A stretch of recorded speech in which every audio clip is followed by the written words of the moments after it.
Hi, my name's Shawn Shaler. That's my friend Chris Ford, aka The Objective Geek of YouTube and Twitter.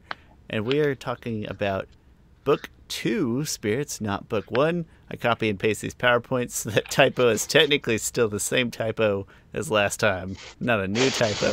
Book 2 Spirits, Chapter 14 overall.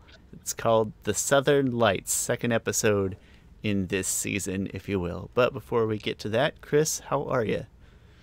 I am doing exactly the same as last week. Maybe a little better. I don't know. I think I like that episode. Might actually go rewatch. No, I will definitely rewatch last week's episode. I I will definitely watch it too, and I look forward to seeing what other people have to say about it. It's funny because talking about episodes that I don't want to rewatch, and I might have a surprise for you. But for those of you watching live on Facebook, the one of you, I say that you can go back and watch Facebook Live videos. Like, they stay on Facebook forever. So someone someday could be like, I want to watch 2 straight hours of Chris and Shawn talk about these 2 episodes. For that person, yeah, we're recording back to back. For everybody else, same day. Probably no new news, but just to get something out of you, Chris, when's your next video coming to YouTube? I'm going to put the pressure on you right now. Good. I need the pressure. My next video, I think my next Avatar video is going to be about Zula and Zuko and some interesting things about that, some interesting fan theories. A fan theory that I have about their history or where their future may go. I kind of want to get that video. I want to aim to get that video out in maybe February sometime, because I have a video that I'm going to come out with on March 1st about animation, cartoon characters that aren't black but are black. And so I want that to come out March 1st because it's the day after Black History Month. That's very well Or timed. yeah, if I get to it, hopefully I do. I kind of want to do it last year and I didn't do it, but I really want to do it this year because I also want to do more videos besides Avatar videos. And I really want to get back to just doing videos in general because I just really like that. Other thing, I like. Oh yeah, my daughter hasn't watched my YouTube video yet. Anyway, we were watching Infinity Train. Everyone should watch Infinity Train. Great show. It's a show that I think parents should definitely watch with their kids because I think it covers a lot of stuff, like about insecurities and being a good person, stuff like that. But also it's kind of dark, but it's a good dark. It's a good dark that scares children in a good way. But she watched season 1, and I was like, oh, you should go watch my video about like the top lessons. But no, I just said I did a video on this. She's like, oh yeah, and she wants to go. She likes watching my YouTube videos whenever. That's cute as heck. Yeah. And so sometimes I even like to watch my own YouTube. That sounds like, of course you should like watching your own stuff. And so every now and then I go back and I watch one because either someone made a comment on the video and I'm like, I don't remember what I said. And so I go back and watch it. But I do miss making videos. I haven't really sat down and made a video since probably my Avatar Korra video, which is really, I enjoy making that one to a certain extent.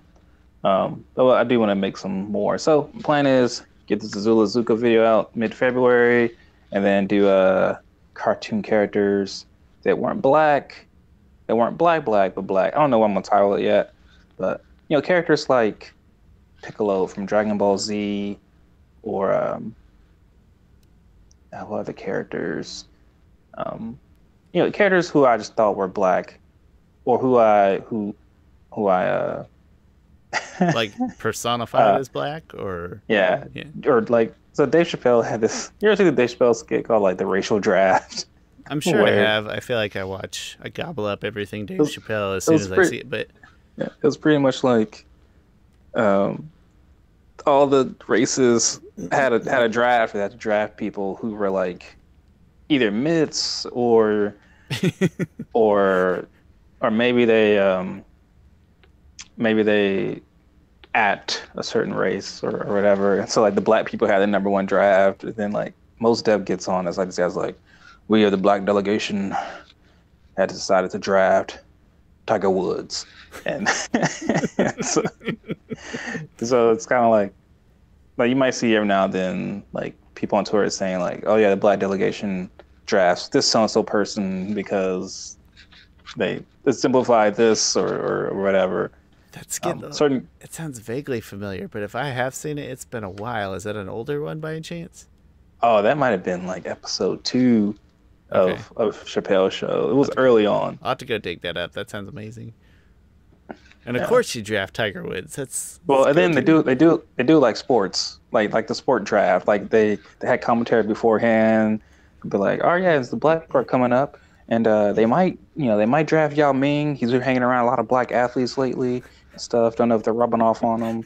It'll be interesting to see where they go with Bob. And then it's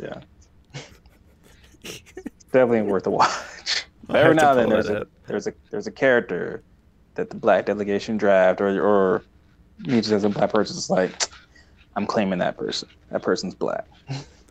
So this is Chris's black delegation draft of anime.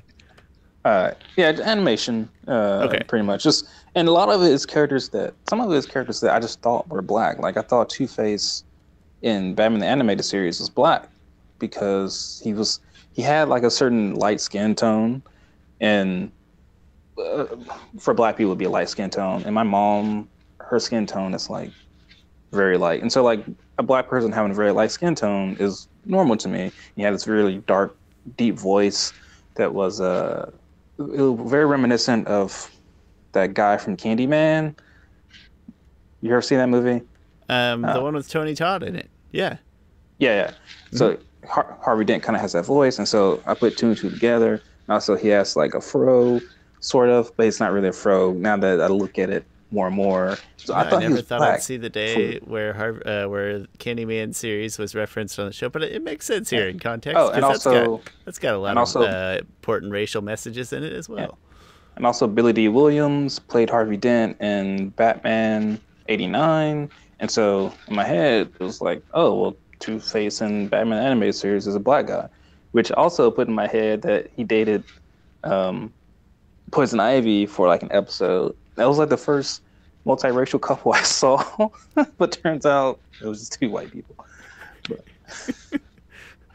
Hey, I look forward to seeing that video. I imagine there's going to be a lot of things that I would have never paid attention to or noticed without you pointing them out to me directly.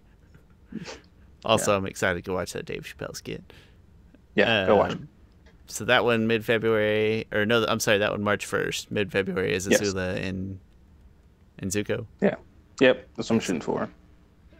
What was I going to say? Oh, your correct video came out before the holidays and before moving, so it's fine. You got a built-in excuse. It was like 3 months of chaos in America in general, and also with the Ford family. Different kinds of chaos, though. Yeah. That was a while ago. I wonder how long ago it really was. Was 3 months? It might have been September. Could be accurate. But like everything I do, it coincided with the start of football season, and then it stopped. Yeah, football. I'm so sad. Football's almost over, but whatever. I'll get over it. Well, hey, on that note, keep an eye out for those videos. And unless you have anything else, any other news that popped up between now and 20 minutes ago when we ended the previous episode, let's talk about the Southern Lights. Mostly because I don't want to spend a ton of time talking about the Southern Lights. That's just my opinion. Okay, so Korra starts off doing spiritual training, and Unalak is being really supportive of her, which is something different that she hasn't gotten from some of her previous teachers. And I feel like not that much happened in this episode, but nothing happens in this episode. I mean, big important stuff happened. So they talk about big important stuff happening. Right? It doesn't really, I don't know. It doesn't really come to fruition. Okay, so he's first like, hey, the spirits dance in the sky, which is I like. So the Northern Lights is an actual real thing. Did you get to see it recently when it came down to Kansas? As if it's like a band touring. No, I didn't actually. I'm surprised you liked it. I hated that. I was like, what a dumb explanation. I thought it was stupid. No, I like that. I liked it I chalked it up because and I was it's. like, that's like, I don't want to call it lazy. It was almost too campy or something for me. I was like, come on, that's dumb. I like that they explained the Northern Lights. I have Um, no legitimate reason for for disliking it. I don't have any good logic. It just didn't sit well with me. yeah, it's good. Um, so then he's like, the lights can dance here too. If you open the spirit portal, and spirits will feel, free to come and stuff. And he's like, oh, okay. Korra's like, yeah, sure, I'll do it, whatever. Which I'm fine with Korra going along with this because so far, Unalaq has only shown himself to be supportive, a spiritual advisor to her. He's given her no reason to distrust her, and her old mentor Tenzin has, because he lied to her um, about what Aang wanted for her. Her dad has, because you find out that Korra's father was banished from Northern Water Tribe. I'm okay with her making the decision to go along, but I do feel like it would have merited some questions like, all right, why have no other avatars come taking care of this if it's really that important? Thinking a story about the Northern Lights and stuff was like a little I don't know, far fetched or something. Like, there's a few things I'm like, wouldn't she at least be like a little hesitant, a little curious as to like, hey, how important is it really, and what's this going to cause? And do we really want spirits running around loose up here? One thing that I kind of didn't even notice until watching it this time is that Korra can't communicate to the past avatars willingly. She was able to communicate with Aang that one time, probably because she was at her lowest point. And I mean, in this, it's in bad writing. At least I don't think it is, because we've seen throughout Rise of Kyoshi that talking to your previous life it's difficult. Some avatars don't even do it, and it can be inconsistent. And Korra still hasn't reached that point yet. And the best person to help her do that is Unalaq. And so she's really kind of lost spiritually, I think, because Tenzin isn't a help. He's really not helping at all in the spiritual side of things. And so yeah, Unalaq is really her only place to go for advice. She can't even go back and ask like, "Hey, Aang, what's up with this portal thing going on?" It makes enough sense, and I wouldn't change her end game, but I feel like she could have shown some hesitance or like asked some questions, or I don't know. It seems I like think, no, I think that's really I think big that's deal valid to open a spirit portal. Like, as soon as you say spirit portal, I'm like, hold on, yeah. let's talk about this a little more. Any of the other avatars ever bring this up? Maybe, I don't know. Seems like it might have been their kind of thing too. I don't know. I think that's a valid critique. But I wouldn't change her in game, because in the situation she's in, it feels like what she should have done, or what I would have done, or what have you. I think you have Korra being a little bit apprehensive for it, and then you reaffirm that Unalaq knows what he's talking about when he gives like a valid, reasonable answer back to it. Yeah, I think there's opportunity for that there. So yeah, well, nitpicking. No, I think it's good. Yeah, so they go on this trip to the southern thing, and Korra. It's in a forest, right? In a scary looking. Yeah. And Korra and her dad. I don't like how she's acting towards her dad, and it's because that's her dad. Like, I thought also you go back to the whole teenage. I mean, she's 8. She's probably like 18 by this point, because she has to be 18 by this point, because the series started off when she was 17, and I don't know if she just turned 17 or anything, but it doesn't matter. Even if she just turned 17, we saw the seasons change. So at least 6 months went by in book 1. Another 6 months went by between the books, so she's at least 18 by now. I don't think she should be this bratty to her dad. Like, she's like, Dad, well, if you're gonna come, then I don't know. I can't even I forget what she says exactly. It's pretty disrespectful, and I always feel like even Yeah. at my lowest moments, I was like, hope I was still a decent kid. Maybe I wasn't. I like to think I was. I never talked back to my parents, but we've we've discussed probably why that was the case. Well, and it's like I had my fair share of quarrels, but in the end, I always had a pretty grounded sense of like, A, I don't have to pay room and board to live here, and B, I'm gonna leave and move away soon, so I'll get Yeah. over it. The only time that I like wanted to argue with my mom is when she wanted to cut my hair because I had a big fro, and she wanted to cut it, and I was so against cutting it because this is my hair. Like I loved it. Um, and then, and my dad was on my side, but he got to a point where just like, your mom said you gotta cut, you gotta cut. So she really just wanted to get it trimmed to where she didn't have to like braid it, I guess, anymore. Which though to me, I'm like, I'm fine. If you don't want to braid it, it's fine. I'll just wear a fro. But we ended up getting it like trimmed. So my hair was at a point it was like huge, and then went to this barber shop, and it went down to like this tall, maybe even shorter than that. And I legit, I'm not gonna lie, I was probably in 10th grade. I cried in the barber seat getting my hair cut because I was so mad, which is embarrassing. And I think my mom was No, like, that's normal. That's the part where "No, that's embarrassing, Shawn. no, That's we can terrible." nitpick. We can nitpick at Korra for being angsty and stuff like that, but it's not normal teenage specific stuff like crying about losing hair, but normal like unusual control or lack thereof over emotions for a teenager. Like it might not be hair, it's I don't know, mine's video game, something stupid, I'm sure, if I think about it. I don't want to think about it. Don't make me feel feelings. But, like, so we can nitpick Korra all we want, but the point is that, yeah, we reacted to stuff way differently than we think we would have or should have. And that's why, if there's any leniency for Korra, that's it. Just like we give leniency to Aang for being an obnoxious small child from time to time. That's Acting like a little shit. yeah. As I still look for that spider from the last episode, just in case.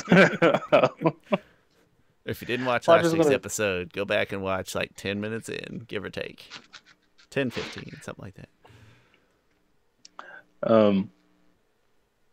Yeah, so Korra and her dad fight. Mako's trying to be a supportive boyfriend.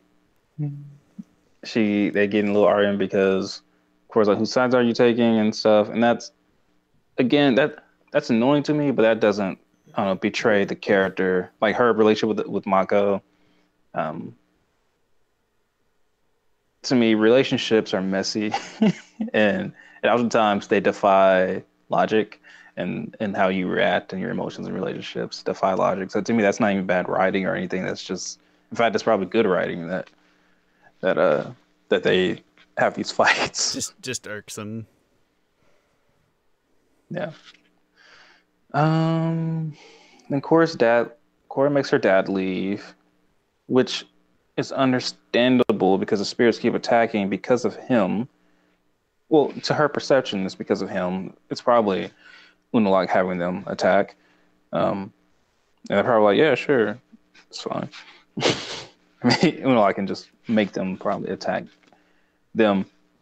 So that makes sense that she wants him to leave, but she kind of demands him to leave, which I don't like that because she's being a brat. She'd be like, Dad, I think it's best if you leave. And he'd be like, oh, okay. And he leaves. And then Korra goes to open the spirit portal, which I think there's some good-ish animation in here. It's definitely eye-catching. Like, yeah, I like totally different in the universe. I think they do a good job with fire. I think this animation studio does a good job with fire. I didn't catch anything specific other than that just the whole thing felt different than anything I had seen. It was like the first time I saw the dragons in Avatar. Like, it was so different and unique from anything else we'd seen prior that it definitely caught my attention. Brief, yeah. But... So then she fights off some spirits and she goes in an Avatar state and she opens up the spirit portal, which I do anytime, Germans recommend music comes whooshing in and the beam of light goes up, you can't help but feel like, oh, this is cool. It was the pinnacle of the episode, and it's not very close. Yeah, yeah. And then Tanarok says he's proud of her and everything, which that's some good reconciliation there. The thing about Korra is I think Korra, which is a good character trait, is when you're in the wrong, you apologize. I think she does that time after time. When she's in, I think she apologizes consistently when she's in the wrong. She apologizes to Mako. Mako here specifically, or? Yes, okay. Mako. I think coming up, she probably apologizes to her dad at some point. I can't remember if that's this. I shouldn't have watched them. I watched, I think, the first 4 episodes, and these 4 kind of run together, at least early on. Yeah.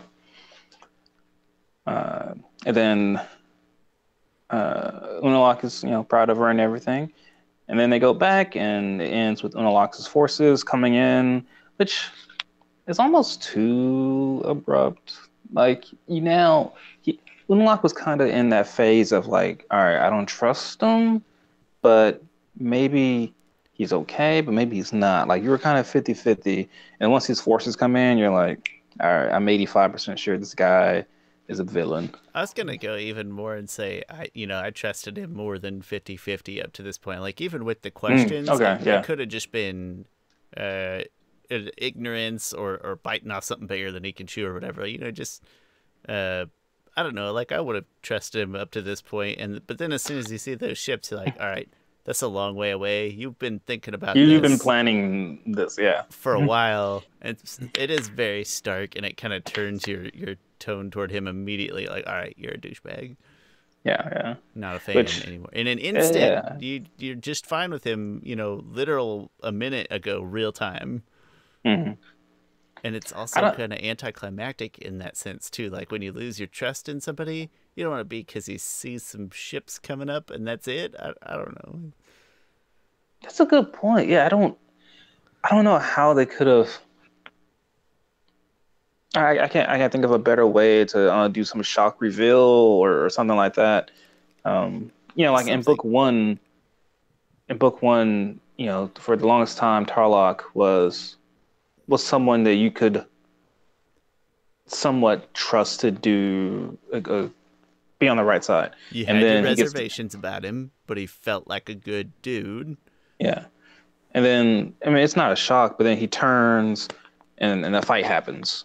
I don't know why that's a better turn. I think it's more gratifying right away. Like, here he's a douchebag, but you almost have to you're just in for some bureaucracy or some crap like that. You're like, whatever comes next.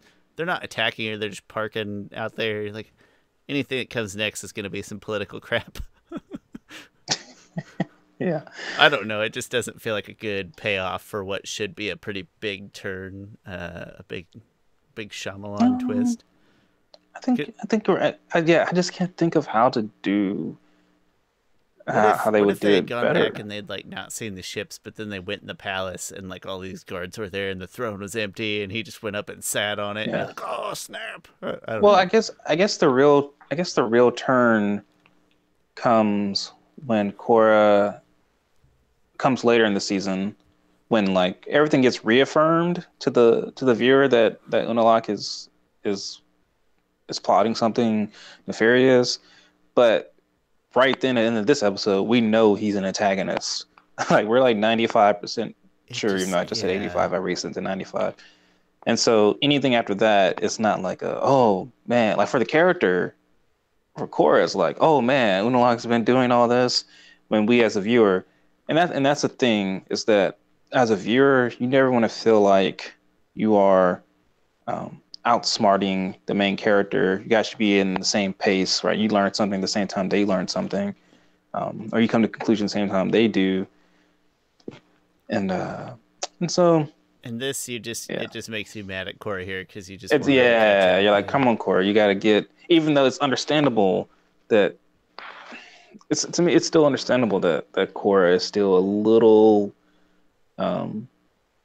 Maybe a little bit on his side. Wait longer. Maybe it just didn't need to be so stark, so she could have had that like good reason to trust a little bit longer or something. Maybe not the whole Yeah, fleet. I don't know. maybe extend. Don't extend the story out longer, but extend the time within the story out longer. That way, he can at least call ships. And instead of now, you're like, well, yeah, those ships were there, and then those ships got like he's been planning this Yeah, for. it's that like what, a couple days maybe. And that's Yeah, the other side of the world. I'd something to make it either feel a little more gratifying or to not break the trust in Unalaq yet. They could have drug that out a bit, but yeah. it's you know what? That's next episode. That's right. I have to say it anyway. There's a point when Korra says something like "make the tribes one again" or something like that, and I was like, that's too close to home right now. The way she said it, and I thought it was a joke for a minute, like the Simpsons predicting the future. Oh yeah. I think that's next episode though, when she's breaking up a fight or something. It probably is. Yeah, because I believe next episode is called Civil War Part. Wait, Yeah, no. that sounds right. Wait, is it? I don't know what the next episode is I don't called. know titles off the top of my head, but I'm usually great with titles, but I think book 2 I'm not as great. I think there's probably just not enough distinguishing features in between episodes, really. I mean, the thing is that I'm way better with titles with Avatar because the titles are far more. They describe the episode a lot better, right? So you hear Painted Lady, right? You're like, oh, well, that's the episode where Katara is the Painted Lady. They're almost as on the nose as like as a Friends episode where it's like the one with the turkey. You're like, oh yeah, I know that. Like if I told you Endgame, you'd be like, well, actually that's pretty easy because it's sort of easy, but it could kind of be the last episode of any season of Korra. Yeah. Like the stick, yeah. Oh, actually, I know the stick. On the cover of the Friends, it's a video game, but it's just a trivia game, and I think it says Friends, the one with all the trivia, underneath the title on the game. I always thought that was clever. It's either the trivia or the questions. One of those two. My favorite Friends episode is the one with the roommate game. I'm not sure if that's what it's actually called. Where they end up losing the apartment to the. Yeah. I love that episode. I do too. I don't know why I do. It's just my favorite Friends episode. It's like a nice balance of comedy and good what do you ensemble interaction. Yeah, that is. What is Chandler's job? What? What? What is Chandler's job? I don't know why, but I always really liked the one where they play football and Thanksgiving and nobody wants Shawn or Rachel. Is it no one's Ross? Oh no, Wait, really? I mean, really, it's just Monica and Jory, the only ones that are worth it. Yeah, that's right. Yeah. It's very amusing, but I don't remember. Which reminds me, why was I watching Friends in 7th grade? Because it was on at the perfect time. Like you had food and you watched Friends. That's just what was there. I don't know. I did the same thing. Like, why would my mom let me watch a show about like people having sex? Just a bunch of friends banging each other. That's the whole thing. Yeah. Everyone takes a turn with every other one. They all try. Except the ones who are related. Except that one pair. Yeah. My family is the same way. It doesn't seem like they normally would have let that happen, much less at the dinner table, but just what was on, and my parents really liked it. Yeah. My younger brother was like, he was born in 1994, at the end of 1994, so I don't know how old that made him when Friends started. 1. And so he probably grew up watching Friends like through his whole childhood. I'll have to ask him someday if he's ever come back and watch. I bet he's got a weird nostalgia for it. Yeah. Yeah. I don't really remember how we got there other than episode titles not being as like kind of crisp. That's how we got to it. Yeah. But that's pretty much the episode. They see the fleet. They see some ice walls go up, which is weird to put up ice walls against other waterbenders, and that's it. No. All right. Oh, wait, you know what? I'll give some credit. They do. Korra like asks the question, and Unalaq's like, "Well, they need more help cleansing to the original ways," or some kind of patriarchal crap like that. Yeah. But now it's coming into Uh, what is it called when North Americans try to make Native Americans American? What is the word for that? I know I keep wanting to say like divine providence or something like that, but that's I not mean, the there's right. Divine providence is like, hey, we found it, so it's ours because God. But I don't think that's what you're referencing specifically. there has to be a word for it, but I can't think of it for some reason. Cultural reappropriation or something. No, that would be taking someone else's culture, and there has to be a term for it. But yeah, that's what Unalog is like. Hey, you guys gotta do the things the way we do it. Like we're gonna Listen, force you. your way was hilariously bad, and we're just gonna fix you, and it's gonna be fine. Yeah. All right, let's hit some ratings up. All right, audio visual. I feel like I might be too harsh on this one because I like the Southern Lights and they come and stuff. So really, I'll probably give this a 7. I think there's some good stuff in there when Korra actually goes. Oh, and also I like Eska and Desna as they slide down for some reason. Oh, that I was think fun with their little ice boots. yeah, that was cool. And then Eska has to pop Bolin because he's got his little inflata suit from Varagon. And she pops him so violently. I thought like he was dead for a second. I was like, they wouldn't kill him, would they? yeah. Whatever, 6.5. I might have been too harsh on this one, but 6.5 is up there, so that's how I was feeling. Story 7.5.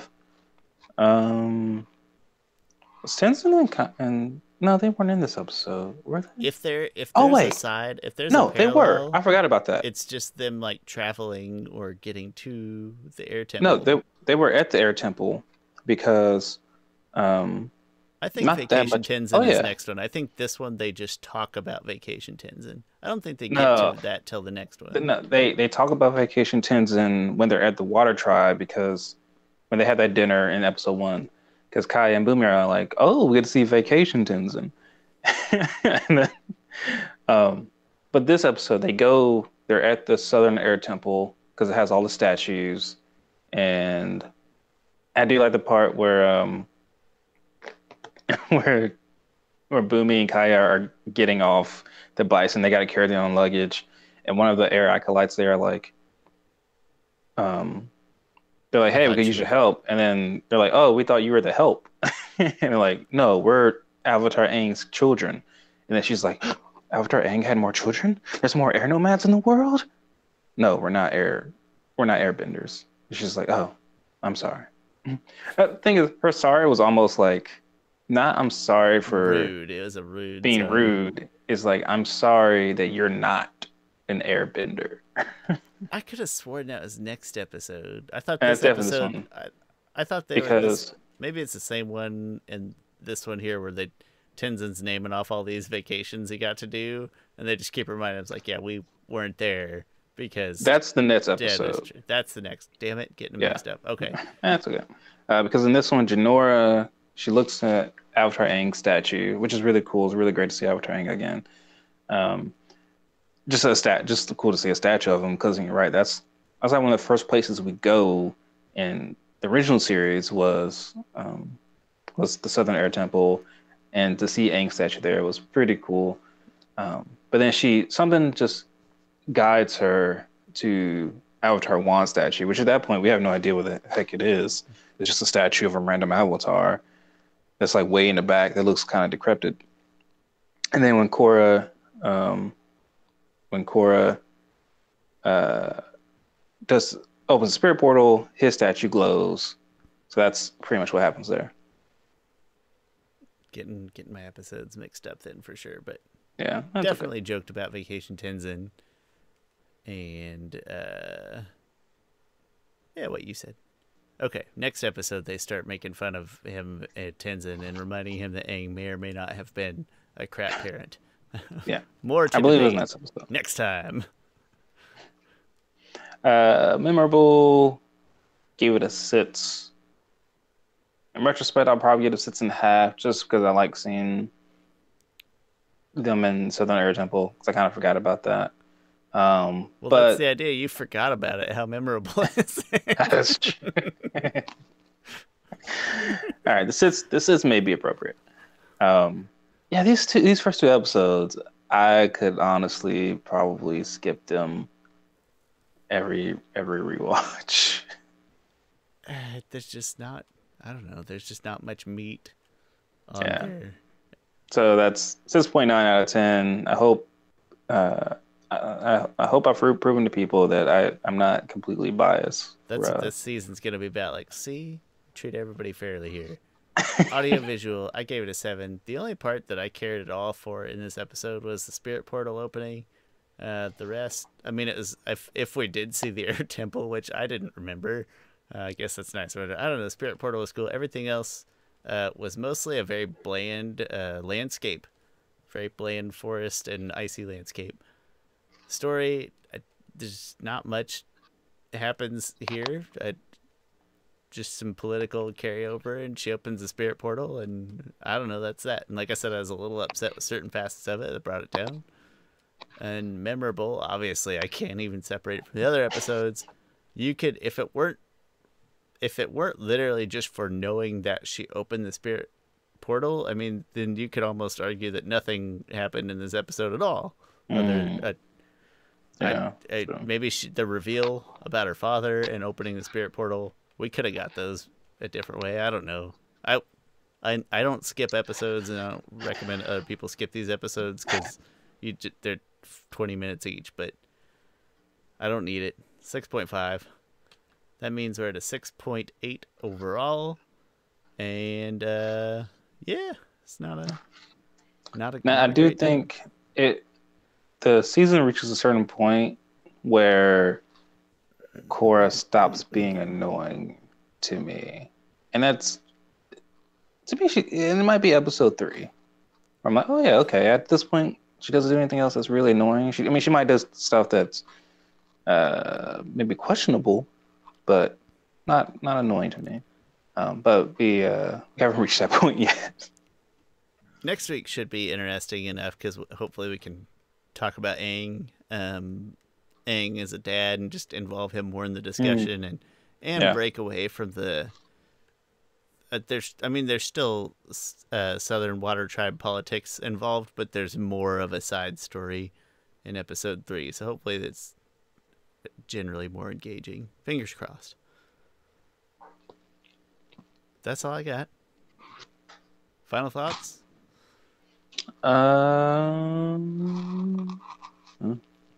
Nothing really. Me neither. Be kind to people. That's right. Be good people. I can't believe I'm so excited. The best part about this, whichever, there's a spider, and this time we got to talk about the Candyman. Fun fact about Shawn, I don't share a lot. Huge fan of, like, I'm gonna call them like B tier horror movies, not the so bad that they're good ones that people claim. I don't like those. Not AAA ones that actually try super duper hard to be scary, but then they're not scary. But that just good solid B grade slashers and stuff. I love those. Love them. I eat them up. Probably something not a lot of people know about, Shawn. We might have talked about it before. It's possible, sure. And it's honestly possible that we've talked about Tony Todd before because he's a gem. I don't think we've talked about him before. Do you remember the movie The Rock with Nicolas Cage and Sean Connery? I never watched that. It's not bad. It's not good, but it's not bad. It's Nicolas Cage community reference there. I don't know if I did it. I don't know if I pulled it off that well, but that's what I was going for. I need to rewatch Community. Anyway. It is timing. Once we finish Scrubs, I'll probably go back and watch Community again. Today. No, you need to watch. The Good Place, Shawn.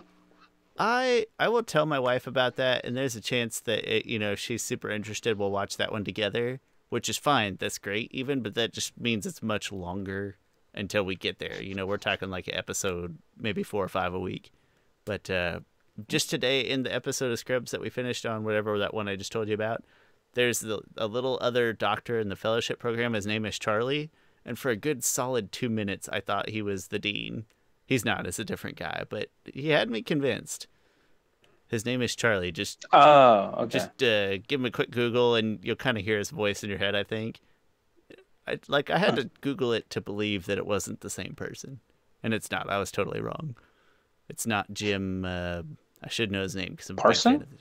Jim Parson. Jim. That I doesn't think sound. it's Jim Parson. Jim. No. The last name starts with a P, but it's not Parson. Jim. Something. Jim P. Period. Look him up in the P's. What is it? Now it's killing Hey, Google. Doesn't hear me probably because I have this headphone on. Yeah, we'll figure it out. It's not Parson, but it is a P. I just can't think of what it is. Last week it was Aubrey Plaza. This week it's Jim. Week before that, I think it was Greg Baldwin who voices Iroh. Oh yeah, that was right because I asked you when it changed over. Jim. It's killing. Oh man, I'm way off. Holy crap! Who plays the dean, right? In Community? Yeah. Jim Rash. Rash. I don't know why I thought it was P. Maybe because it's really close to R. Who the heck is Jim Parson? I don't know. That sounds like a real person. It sounds like a famous human. Oh, it's. Oh, I'm sorry. Wait. I feel like I should know it. Is he from a sitcom? You should know it, Shawn. It's Big Bang Theory. Yes. Sheldon? Yep. Yeah. I knew a thing. I'm so proud. I never know things. I knew Tony Todd, and 10 minutes later took me to figure out Jim Parsons. I'm kind of proud of myself. I knew actors today. Hey, that's what you wanted to wait. People that listened 42 minutes of us talk about an episode that we kind of didn't like. At least we saved our tangent to the end. Jim Parsons was. Go out with a bang. All right, that's all we got for this week, though. Hey, thanks for listening and or watching Avatar: The Last Podcasters. Get to us on Instagram and Twitter at @last_podcasters or on Facebook at facebook.com/Avatar: The Last Podcasters. We are going to do our best to be more active on social media. We took kind of a long, very lazy holiday hiatus. We'll get back to it, we promise. And in the meantime, my name's Shawn. That's Chris Ford, a.k.a. The Objective Geek on YouTube and Twitter. Thank you so much for paying any attention to us whatsoever. We really appreciate it. Have a great week, and we'll see you next time.